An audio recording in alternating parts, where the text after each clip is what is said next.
Naranasan mo na bang damhin ang isang sakit na hindi lang sa'yo, kundi pati sa iba rin? Pisces, ang dinadala mo ngayon sa puso mo ito ay nasasalamin sa kanila. Bawat tahimik na luha, bawat mabigat na buntong hininga, bawat gabing hindi makatulog, nararamdaman din nila ito, kahit hindi nila masabi. Ngayong gabi, gusto ng universo na makita mo ito, ang kanilang mga pakikibaka, ang kanilang mga sugatang puso, ay salamin ng lakas at pagmamahal na matagal mo nang pinanghahawakan. Paano kung ang panonood mo sa video na ito ay makapagpapabago ng enerhiyang iyon, makapagpagaling sa mga nakatagong sugat, at magbukas ng daan tungo sa kapayapaan na akala mo'y imposible? Pisces, huminga ka ng malalim at damhin ang enerhiya sa paligid mo ngayong gabi. Ang universo ay nakikipag-usap sa pamamagitan ng mga bulong, maliliit na palatandaan, at mga sandaling maaaring napalampas mo. Ang kirot sa dibdib mo, ang bigat sa puso mo, hindi ito para sa iyo lamang.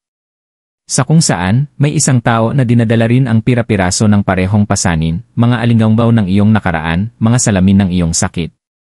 Ayon sa paniniwalang Filipino, kapag ang mga puso ay konektado ng tadhana, kahit mga hindi nakikitang hibla ay maaaring humatak ng damdamin mula sa isa patungo sa isa pa. Ngayong gabi, magsisimula kang makita ang mga pattern, mga banayad na senyales na matagal na palang gumagabay sa iyo. Sindihan ang kandila, ituon ang iyong layunin at buksan ang puso mo.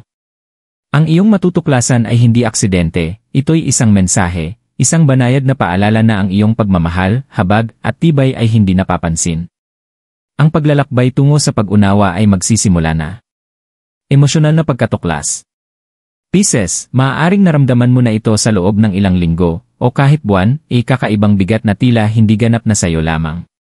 Minsan, nararamdaman ito sa mga tahimik na sandali kapag mag-isa ka, kapag ang mundo sa paligid mo ay napapawi at ang puso mo lamang ang gising. Ang pananabik, ang kirot na yon, hindi lang ito alaala, ito ay salamin na nasasalamin sa kaluluwa ng iba. Ang kanilang sakit, kahit na nakatago sa likod ng mga ngiti o tahimik na salita, ay umaalingaw-ngaw ng mga pakikibaka na tahimik mong dinala sa loob ng maraming taon. Ipinapakita sa iyo ng universo na ang mga emosyong ito ay hindi aksidente, ito ay mga hindi nakikitang agos ng pinagsamang tadhana, na bumubulong na may halaga ang iyong mga karanasan, at kinikilala ang tibay na taglay mo. Isipin ang mga sandali na naramdaman mong hindi ka naintindihan, nang pasanin mo ang bigat ng inaasahan ng iba, nang ang puso mo ay nasaktan, ngunit patuloy ka pa ring nagbigay ng pagmamahal. Ang enerhiyang iyon ay hindi nawawala, nananatili ito, hinahabi sa buhay ng mga taong nakatakdang maramdaman din ito. Maaaring may isang tao sa buhay mo na tila malayo, o isang taong ang mga desisyon ay nagdulot ng kalituhan, ngunit sa ilalim, dinadala rin nila ang piraso ng iyong kwento.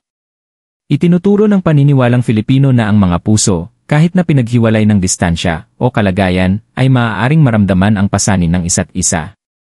Ito ang dahilan kung bakit nararamdaman mo ang tensyon, ang tahimik na alingawngaw, ang mga di maipaliwanag na hatak na nagtutulak sa iyo na isipin sila sa mga hindi inaasahang pagkakataon.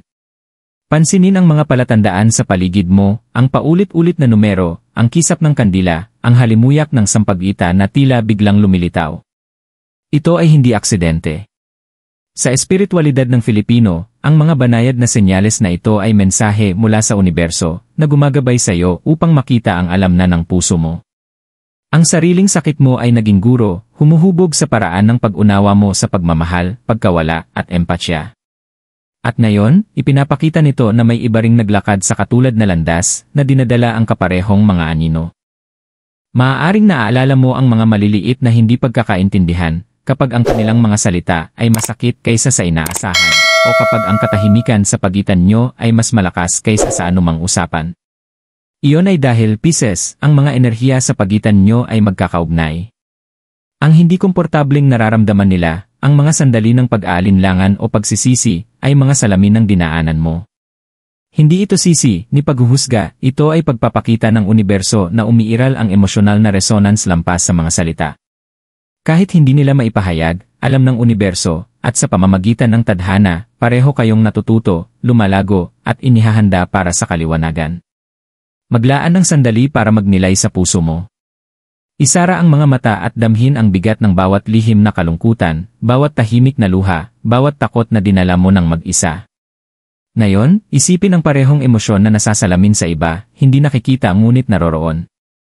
Ang pagkilala na ito ay parehong nakapapabaon sa loob at nagbibigay lakas, ipinapaalala nito sa iyo na ang iyong damdamin ay tunay, may halaga, at mahalaga.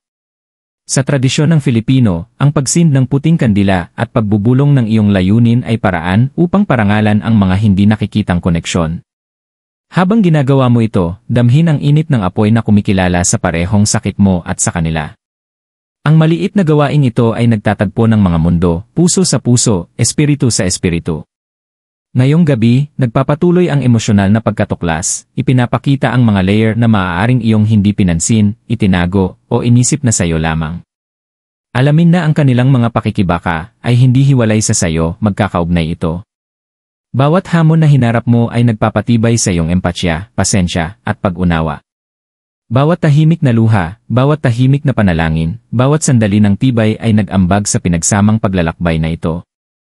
Ipinapakita sa iyo ng universo na ang sakit mo ay hindi na sayang, ihinahanda ka nito upang saksihan, maunawaan, at sa huli ay pagalingin ang salamin na sakit ng iba. Sa pagtatapos ng bahaging ito, Pisces, magsisimula kang makilala ang mga hindi nakikitang pattern, ang mga banayad na senyales na palibot mo.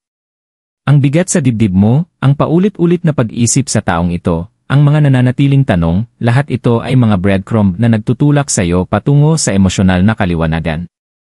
Ipinapakita ng universo ng dahan-dahan ang katotohanan, ang sakit, kapag ibinahagi sa espiritu, ay nagiging tulay, isang pagkakataon para sa pag-unawa, habag, at para sa tadhana na umusbong sa paraang naayon sa puso mo. Espiritual na pahayag.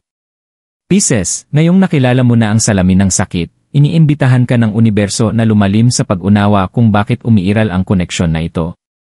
Bawat tahimik na luha, bawat hindi nasabi na salita, bawat banayad na hatak sa puso mo ay hibla na hinabi ng tadhana, maingat na gumagabay sa inyong dalawa tungo sa kamalayan.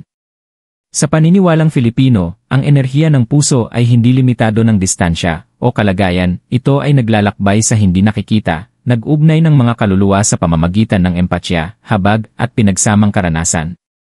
Ngayong gabi, ang mga espiritual na pahayag na ito ay nilalayong gisingin ang iyong kamalayan sa mga pattern na humubog sa ugnayang ito.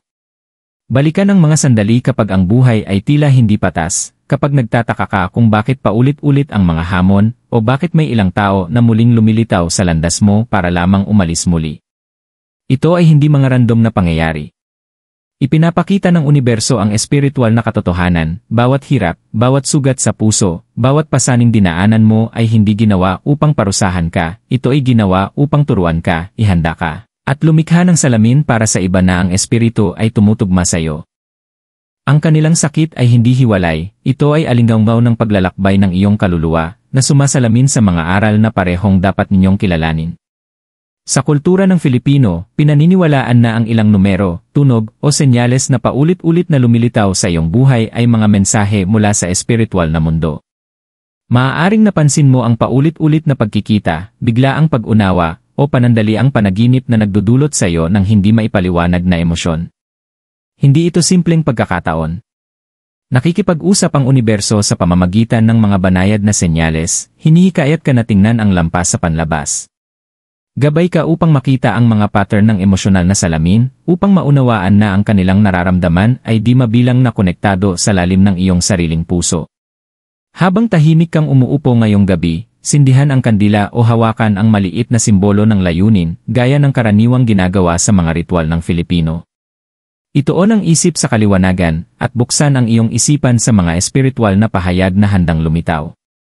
Isipin ang enerhiya ng parehong puso, na magkakaugnay sa pamamagitan ng hindi nakikitang mga hibla, nagbabahagi ng pasanin at potensyal na paggaling. Ang enerhiyang dati mabigat ay ngayon nagdadala ng pagkakataon para sa pag-unawa. Bumulong ito na ang empatya, kapag sinadya at sinadya, ay maaaring maging tulay tungo sa pagkakasundo, pagtanggap, o pagsasara, anumang itakda ng tadhana. Isaalang-alang kung gaano kadalas mong naramdaman ang responsibilidad sa emosyon ng iba, o pagkakasala sa mga sitwasyon na wala kang kontrol. Ang espiritual na pahayag dito ay ang mga salamin na ito ay aral, hindi parusa. Ipinapakita nila ang pagkakaugnay ng karanasan ng tao, ang mga banal na ugnayan na nananatili kahit hindi nasasabi ang mga salita. Ang iyong pagiging sensitibo, ang iyong likas na intuisyon, ay nagbibigay daan sa iyo na maunawaan ang mga espiritual na agos na ito, na gumagabay sa iyo tungo sa paglago, habag, at kaliwanagan. Ang kanilang sakit ay hindi hiwalay, ito ay alinggaw ng paglalakbay ng iyong kaluluwa, na sumasalamin sa mga aral na parehong dapat ninyong kilalanin. Sa kultura ng Filipino, pinaniniwalaan na ang ilang numero, tunog, o senyales na paulit-ulit na lumilitaw sa iyong buhay ay mga mensahe mula sa espiritual na mundo. Maaaring napansin mo ang paulit-ulit na pagkikita, biglaang pag-unawa, o panandaliang panaginip na nagdudulot sa iyo ng hindi maipaliwanag na emosyon. Hindi ito simpleng pagkakataon. Nakikipag-usap ang universo sa pamamagitan ng mga banayad na senyales, hinihikayat ka na tingnan ang lampas sa panlabas. Gabay ka upang makita ang mga pattern ng emosyonal na salamin, upang maunawaan na ang kanilang nararamdaman ay di mabilang na konektado sa lalim ng iyong sariling puso. Habang tahimik kang umuupo ngayong gabi, sindihan ang kandila o hawakan ang maliit na simbolo ng layunin, gaya ng karaniwang ginagawa sa mga ritual ng Filipino. Ituon ang isip sa kaliwanagan, at buksan ang iyong isipan sa mga espiritual na pahayag na handang lumitaw. Isipin ang enerhiya ng parehong puso, na magkakaugnay sa pamamagitan ng hindi nakikitang mga hibla, nagbabahagi ng pasanin at potensyal na paggaling. Ang enerhiyang dati mabigat ay ngayon nagdadala ng pagkakataon para sa pag-unawa. Bumulong ito na ang empatya, kapag sinadya at sinadya, ay maaaring maging tulay tungo sa pagkakasundo, pagtanggap, o pagsasara, anumang itakda ng tadhana. Isaalang-alang kung gaano kadalas mong naramdaman ang responsibilidad sa emosyon ng iba, o pagkakasala sa mga sitwasyon na wala kang kontrol. Ang espiritual na pahayag dito ay ang mga salamin na ito ay aral, hindi parusa. Ipinapakita nila ang pagkakaugnay ng karanasan ng tao, ang mga banal na ugnayan na nananatili kahit hindi nasasabi ang mga salita. Ang iyong pagiging sensitibo, ang iyong likas na intuisyon, ay nagbibigay daan sa iyo na maunawaan ang mga espiritual na agos na ito, na gumagabay sa iyo tungo sa paglago, habag, at kaliwanagan. Ipinapakita ng tarot at zodiac para sa Pisces na ito ay panahon ng paggising, pagkilala na ang sakit ay hindi nasasayang, at ang mga emosyonal na alingawngaw ay bahagi ng mas malaking kosmikong disenyo. Paalala ito na, sa paniniwalang Filipino, ang mga gawaing panalangin, pagsindi ng kandila, o tahimik na pagmumuni-muni sa gabi ay maaaring aktibahin ang enerhiya, nag-ugnay sa iyong espiritu sa banal na gabay. Ang mga pagsasanay na ito ay hindi lamang ritual, sila ay susi upang buksan ang pag-unawa at pag-ayos ng emosyonal na resonance sa pagitan mo at ng mga taong konektado ang buhay sa iyo. Ngayon, alalahanin ang mga sandali na naramdaman mong hindi ka naintindihan o napalampas.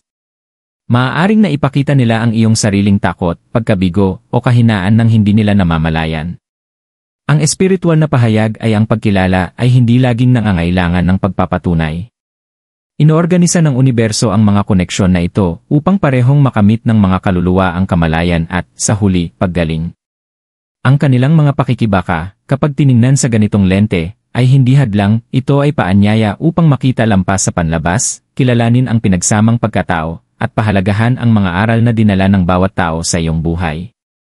Ngayong gabi, Pisces, maaaring maramdaman mo ang pagbabago, isang banayad na pagluwag ng tensyon, isang mahinang katiwasayan sa dibdib, o isang hindi inaasahang kaliwanagan. Ito ang mga espiritual na kumpirmasyon na ang universo ay kumikilos para sa iyo. Sa pagtanggap ng kaalamang ito, maaari mong lapitan ang sariling damdamin ng habag, pag-unawa, at pasensya. Ang salamin ng sakit ay hindi nilikha upang pabigatan ka, ito ay nilikha upang magbigay liwanag, gabayan, at ihanda ka para sa susunod na kabanata ng tadhana na naghihintay. Tandaan, ang mga enerhiya ng puso ay paikot-ikot, tulad ng mga alon ng dagat. Dumadaan at lumilipas ang sakit, umaangat at bumabagsak ang mga salamin, ngunit ang mga aral ay nananatili. Itinuturo ng espiritualidad ng Filipino na sa pamamagitan ng paggalang sa mga siklong ito, sa panalangin, meditasyon, o ritual, inaayos mo ang iyong sarili sa banal na timing. Ngayong gabi, malinaw ang pahayag, ang pinagsamang sakit ay banal na alingawngaw, isang salamin na palaging naroroon upang tulungan kayong parehong magising sa pag-unawa, paggaling, at sa makapangyarihang puwersa ng tadhana na gumagana. Manifestasyon at patnubay. Pisces, ngayong natuklasan mo na ang emosyonal na salamin at naunawaan ang espiritual na agos sa likod nito, iniimbitahan ka ng universo na gumawa ng may malay na aksyon. Ito ang sandali upang gawing realidad ang kamalayan, upang aktibong iayon ang iyong puso, enerhiya, at layunin sa tadhana. Ayon sa paniniwalang Filipino, ang panloob na enerhiya, kapag nakatuon sa layunin, ay may kapangyarihang makaapekto hindi lamang sa ating buhay kundi pati sa mga hindi nakikitang hibla na nag-ugnay sa atin sa iba. Magsimula sa isang simpleng ritual ngayong gabi. Sindihan ang puting kandila, sumasagisag sa kadalisayan, kaliwanagan at proteksyon. Habang sumasayaw ang apoy, bulungan ng malinaw ang iyong layunin, maaaring ito ay para sa paggaling, pag-unawa, o pagpapatawad. Damhin ang init ng apoy na tila sumisipsip sa iyong sakit at pinapaliwanag ang salamin na sakit sa iba. Ang gawaing ito ay simboliko, kinikilala mo ang pinagsamang emosyonal na pasanin, iniimbitahan ang banal na gabay, at binubuksan ang daluyan para dumaloy ang kaliwanagan. Susunod, hawakan ang maliit na bagay na may koneksyon sa puso mo, maaaring isang kabibe, maliit na bato, o kahit piraso ng alahas. Sa pamahiin ng Filipino, ang ilang bagay ay may enerhiya at maaaring magsilbing angkla para sa iyong layunin. Isara ang mga mata at isipin ang emosyonal na salamin sa pagitan mo at ng taong ito. Isipin ang kanilang sakit bilang banayad na alon na sumasalamin sa sayo, at isipin na parehong enerhiya ay itinaas, gumaling, at inayos ng banal na liwanag. Damhin ang koneksyon na nag-aalis ng tensyon, naiiwan ang kaliwanagan at pag-unawa. Ngayon, isagawa ang manifestasyon sa pamamagitan ng mga salita. Sabihin ng malakas ang mga pahayag gaya ng, ipinakakalaya ko ang mga pasaning hindi na akin. Kinikilala ko ang pinagsamang sakit natin at ipinapadala ito sa universo para sa paggaling. Binubuksan ko ang aking puso sa pag-unawa, kapayapaan, at banal na gabay. Ulitin ang mga pahayag ng 3 beses, sapagkat sa tradisyon ng Filipino, ang paulit-ulit na salita ay nagpapalakas ng layunin. Habang ginagawa mo ito, damhin ang resonance sa dibdib, ang paglipat mula sa pasanin tungo sa lakas. Hindi mo lamang tinutugunan ang sariling damdamin, kundi nagpapadala rin ng mahabaging enerhiya sa kaluluwang konektado sa iyo. Isaalang-alang ang paggawa ng maliit na visual na representasyon ng layunin mo. Isulat ang iyong pangalan at ang kani-kanilang pangalan sa papel, pagkatapos tiklupin at ilagay sa ilalim ng kandila. Habang nasusunog ang apoy, isipin ang enerhiya ng universo na hinahabi ang iyong mga karanasan tungo sa pag-unawa at paggaling. Sa ritual ng Filipino, ang pagsusulat ng pangalan o layunin ay makapangyarihang paraan upang ituon ang enerhiya at gawing realidad ang layunin. Gawin ito ng may paggalang at katapatan, alam na ang enerhiya ay nagmumula sa tunay na layunin. Ang manifestasyon ay tungkol din sa pang-araw-araw na kamalayan. Pansinin ang mga senyales, paulit-ulit na numero, kakaibang pagkakataon, biglaang alaala, o panaginip na nagdudulot ng kaliwanagan. Ito ay kumpirmasyon na ang espiritual na gawain mo ay nakaalin sa tadhana. Bigyang pansin ang banayad na mensahe mula sa kapaligiran dahil itinuro ng espiritualidad ng Filipino na ang kalikasan, hangin, at kahit ang kisap ng kandila ay may kahulugan. Ang mga senyal na ito ay gumagabay sa iyo, ipinapakita na ang enerhiya sa pagitan mo at ng ibang tao ay patungo sa resolusyon, pag-unawa, o banal na pagsasara. Isa pang makapangyarihang pamamaraan ay ang meditasyong pagmumuni-muni. Umupo ng tahimik, huminga ng malalim, at isipin ang iyong puso na napapalibutan ng liwanag. Palawakin ang liwanag na ito palabas, iniisip na binabalutan nito ang ibang tao sa habag at pag-unawa. Damhin ang bigat ng kanilang sakit na kinikilala at inayos. Sa paggawa nito, aktibong nakikilahok ka sa kosmikong balanse, ginagawang pagpapalaya ang salamin ng sakit, at inihahanda ang parehong puso para sa kapayapaan. Pisces, tandaan, ang manifestasyon ay hindi tungkol sa pagpuwersa ng kinalabasan. Ito ay tungkol sa pag-alin sa banal na oras, pagpapahintulot sa tadhana na magbukas ng natural habang aktibong nakikilahok sa iyong espiritual na paglago. Habang isinasagawa mo ang mga ritual na ito, patuloy na paunlarin ang panloob na pasasalamat. Kilalanin ang mga aral mula sa pinagsamang sakit, pahalagahan ang paglago na naidulot nito, at magtiwala na ang kaliwanagan, pag-unawa, at emosyonal na pagkakaisa ay hinahabi sa iyong buhay. Sa huli, mangako sa patuloy na espiritual na gawain. Maging ito man ay pagsindi ng kandila gabi-gabi, pagsasalita ng mga affirmation, pagsusulat ng journal ng iyong pagmumuni-muni, o pagsasagawa ng maliliit na pamahiin ng Filipino, ang pagkakaugnay-ugnay ay nagpapalakas ng enerhiya. Bawat kilos ay nagpapalakas ng espiritual na alignment, nagbubukas ng daan para sa pag-unawa, at iniimbitahan ang universo na gabayan ka at ang kaluluwang konektado sa iyo tungo sa paggaling. Ito ang iyong kapangyarihan, Pisces, ang kakayahang gawing liwanag ang pinagsamang sakit, ayusin ang mga salamin at lumingon sa tadhana na nakaalin sa puso mo. Ngayong gabi, habang tinatapos mo ang mga gawain ito, damhin ang pagbabago. Ang bigat, ang salamin na sakit, ang hindi nasabi na tensyon, hayaan itong magbago tungo sa kamalayan, habag, at pagtitiwala sa banal na gabay. Ang puso mo, malakas at matatag, ay may kapangyarihang magbigay liwanag sa mga daang dati nasa dilim. Iginagalang ng universo ang iyong layunin, Pisces, at sa pamamagitan ng iyong may malay na manifestasyon, nakikilahok ka sa banal na sayaw ng emosyonal na salamin, espiritual na paggising, at pagtupad ng tadhana. Pisces, sa pag-abot mo sa pagtatapos ng paglalakbay na ito, maglaan ng sandali upang damhin ang lalim ng iyong natuklasan ngayong gabi. Ang mga salamin ng sakit, ang mga espiritual na pahayag, at ang mga sinadyang aksyon na ginawa mo ay lahat hibla sa habi ng tadhana. Paalala ng espiritualidad ng Filipino na ang puso ay nagdadala ng mga alaala, aral, at enerhiya na nag-ugnay sa atin sa iba, kahit na hindi nasasabi ang mga salita.